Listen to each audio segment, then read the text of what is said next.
Bienvenue sur votre chaîne, Info de l'heure.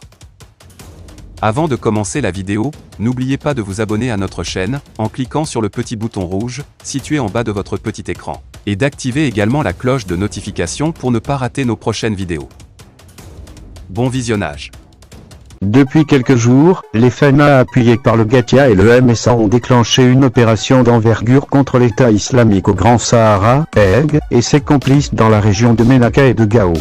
Pour mener à bien cette opération d'envergure, l'armée et les deux mouvements, Gatia, MSA, ont envoyé au front des officiers de valeur dont le général Hadji Ganou. Selon des sources, cette opération d'envergure enregistre des succès. En effet, depuis début juin, l'armée et les combattants du Gatia et du MSA ont lancé une opération de grande ampleur dans la zone de Ménaka pour y chasser les terroristes de EG qui commettent des crimes en grande masse. Les FANA ont engagé précisément les éléments du TIA 8, commandés par le général El Hadji Ganou.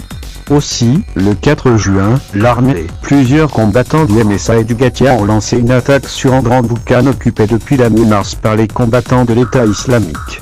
Ceux-ci ont été défaits au cours de l'opération et la ville reprise par l'armée, Gatia, MSA. Autre succès de cette opération conjointe.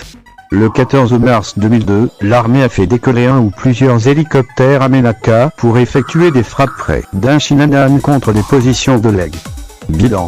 Plusieurs positions de l'EG détruites et plusieurs terroristes neutralisés, selon des sources militaires. Ganou, soldat dans l'arme parmi les hommes qui mènent cette opération, se trouve le général Hadji Ganou. Ce dernier n'est pas un inconnu.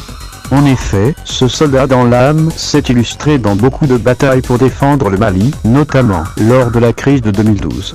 Ce patriote colonel-major, lorsque débute la rébellion de 2012, il commande alors la garnison de Kidal. Le 18 janvier, Agalok est attaqué, elle tombe aux mains de rebelles le 24 et sa garnison est massacrée. Le lendemain, les renforts venus de Kidal et commandés par Ganou reprennent la ville, que les rebelles abandonnent sans combattre. Début février, Ganou tente de briser le siège de Tessalier. Le 11 février, venu de Kidal, il affronte les rebelles